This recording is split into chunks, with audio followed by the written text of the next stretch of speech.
Good. All right. So we left off in verse 5. Now this is what's interesting is we have this contrast that continually happens in this book, and I think it's just an absolute wonderful demonstration of how God works, the balance between who He is, how He deals with us, and how He makes a way for us. So this section, I've kind of subtitled this. It's called Redemptive Punishment, and I think you'll see it as we're going down through the verses. Verse 6.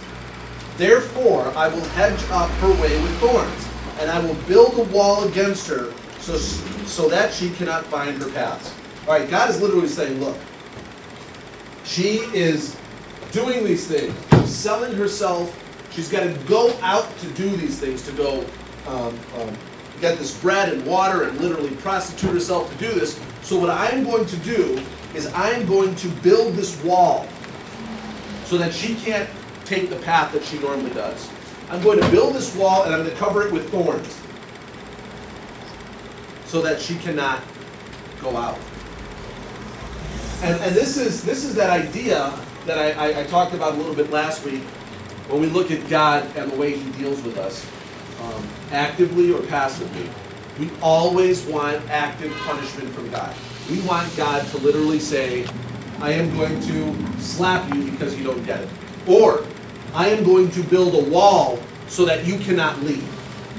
Now, I talked about this once in home group, and some people were kind of like, I'm not sure. You can just close it. Just close it.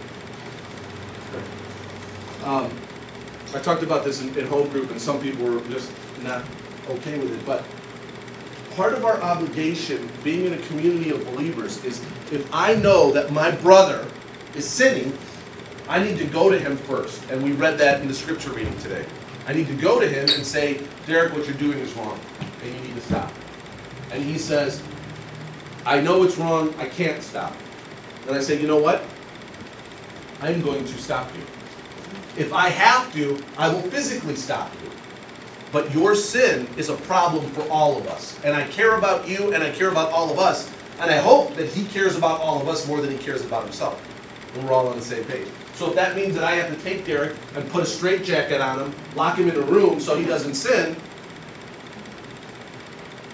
I know it sounds cruel, it sounds terrible. I'm going to do it to you. But isn't he benefiting from that? Am I not saving him in a sense? No, I'm not? No. God says, I'm going to put a hedge up around her.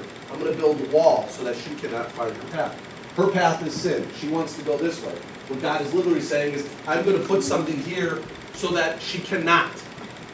Because given her choice, she will still go down that path. So I have to stop it. And that's God's active, redemptive work. And it sounds, because we want everyone to be able to choose. We want everyone to be able to go, I want to stop. Have you ever seen a drug addict? How about when they really want to stop? What do? What do when you go to rehab? Oh, like none of you guys have been to rehab. What do they do with you for detox? Lock you up in a room. They lock you in a room, right? And they let that come out of you. And it is painful. And it is horribly, horribly difficult to go through. And it hurts. People throw up violently. And they are freezing cold. Physically, they suffer. But they have to stay locked in a room to do it. Otherwise, what are they going to do after 20 minutes? They're going to leave and they're going to go look for something to use because their body craves that, needs it. To a point where they're like, I don't care at any cost, I am going to go get the drugs that make me feel the way I'm supposed to. I am going to fulfill the sin that brings me pleasure, that makes me feel complete, that makes me want whatever it is that I'm looking for.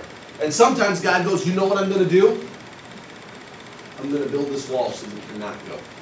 Because you don't have it in you. And you won't. You're in the front row, I can hear you. Stop talking. And God is literally saying, I'm building this wall because you don't have it in you to stop. You won't quit when I've given you opportunities, but I love you and I'm concerned about you. I'll give you another example of this, and I think for a lot of us this is going to maybe make it a little clearer. If Adele were to get up right now, open up that door and start running into traffic, and I ran after him, and I grabbed him by the neck, like he was a chicken or something. I literally just grabbed him and pulled him back, and in the process, I threw him to the ground and broke his arm. Did what I do, was that good or bad? No. I prevented him from getting run over by a truck. Now, granted, ideally I could have built a nice pillow of feathers, and when I picked him up, I could have launched him into that. But isn't that how God works sometimes? He grabs us and he tosses us, and we get injured. We're like, this wasn't fun. This trial I was in was not a good time. And you come through it and you're like, but I see what could have happened if I would have kept going my way. So God, I am so grateful that you picked me up by the neck and you tossed me across the room like the way a dog does to her puppies. Picks them up right by the neck, shakes them, and then launches them across the room. And we look at that and we're like, oh my gosh, why did they do that? Because you know what the puppy doesn't do? Whatever it was that caused her to get picked up and tossed. So a puppy does something, whatever it is, the mother will walk up to him, bite him on the back of the neck, pick him up, shake him. Their foundation has been removed. The puppy now goes, oh my gosh, there's nothing under me. I can't run away. Gets shaken, so now they're like, kind of in a sense, like discombobulated. And then the mom tosses them. When they hit the ground, they go, you know what? There's a pattern here. I got tossed. I just remember being shaken, and I remember I wasn't on the ground after I did whatever. Chances are that that puppy's not going to do it again. And in the same way, in some sense, we're the same way. We will get away with whatever we can until someone stops us. Sometimes they have to pick us up and shake it, and then throw us. And then we land and we're like, I probably shouldn't do that anymore. Because every time I do, I get picking up and shaken and tossed. And God does the same thing. And like I said, be absolutely thankful when God does that to you. Because when God says, you know what, go. I'm not going to interfere anymore. I'm not going to correct you anymore. I'm going to leave you to the desire of your heart. There's no worse place. No worse place. And so, like I said, be thankful. When God picks you up and shakes you, just kind of go, whew. That could have turned out a lot worse because I know what I'm capable of. And I'm grateful that God got in between and stopped. Verse 7, she shall pursue her lovers, but not overtake them. She shall not seek them, and she shall seek them, but she shall not find them. Then she will say, I will go and return to my first husband, for it was better for me then than now. So, God builds this wall to protect her. And what is she still doing? She still is pursuing her lovers. She's still trying to find what it is that brings her this temporary pleasure that she's after. Who it is that brings her these temporary things. And God says, what I'm going to do is I'm not going to allow you to find them. You're going to go looking for them, but you're not going to find them. You're going to seek after them, but you're not going to find them. And then it's going to finally dawn on you. Finally, it's going to get through your thick head. I will go and return to my first husband, for it was better for me then than now. Who's the first husband? Hosea. Who's the first husband? God. He's literally saying, at a certain point, you are going to realize that I am better than anything else. And you are going to see that I am better than anything else. And you're going to, as much as you pursue, as much as you look, as much as you seek after, you are going to realize that there is nothing that is better than me. And you will come to your senses and say, I'm going to return to my first husband. And it is a metaphor also for Gomer and Hosea. Gomer is going to be running around, doing her thing, prostituting, whoring, fulfilling all these things, and hopefully at some point she's going to say, you know what? I'm doing all this stuff, and my husband is better. I'm selling myself to get food, and my husband was working to provide me food. That was better. And I'm selling myself to get clothes, and my husband always gave me clothes. And at some point, hopefully, the idea is that you realize what God offers is much better, and I want to return to Him. In verse 8, and she did not know that it was I who gave her the grain, the wine, and the oil, and who lavished on her silver and gold, which they use for God. Now I said this verse here is the double slap in the face. It is literally 2 slaps in the face. First of all, the whore, Gomer, Israel, you, me. We are literally fools, without a doubt.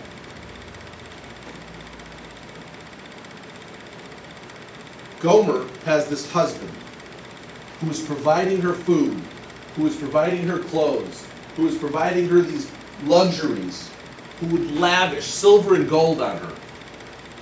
But she didn't realize who it was who was giving it to her. She didn't realize that her husband was giving her these things. Israel did not realize God was the one providing all these things to them. And the worst part about it, so that's slap in the face 1. Slap in the face 2 is the end of that verse, which they used for Baal. They took those things that God gave them, and they went and took them and worshipped Baal with them. Baal, thank you for this harvest. Baal, thank you for this clothing. Baal, thank you for the silver and gold. Here, let us offer it back to you. Imagine God watching this go down. I provided them with that food, and they're taking offerings to Baal. I provided them with that clothing, and they're going to this shrine that they built for Baal, and they're thanking him for that. I provided them, I lavished them with silver and gold, and they're taking it as an offering to Baal. That's the big slap in the face, is that God gives us this stuff, and we turn around, and we attribute it to other things.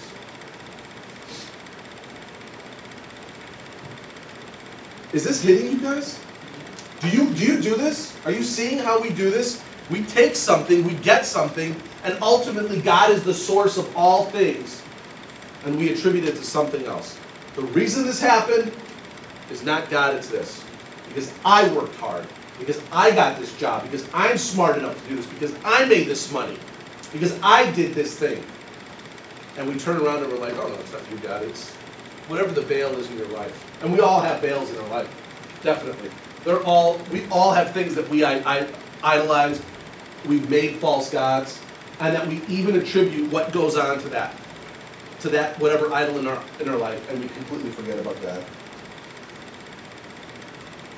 And don't for a second think that the beginning of that verse gets her off the hook, and she did not know. Because right after this verse, in verse number 9, God says, therefore, I will take back my grain in its time, and my wine in its season, and I will take away my wool and my flax, which were to cover her nakedness. How long do you guys think God is going to sit by and get rejected?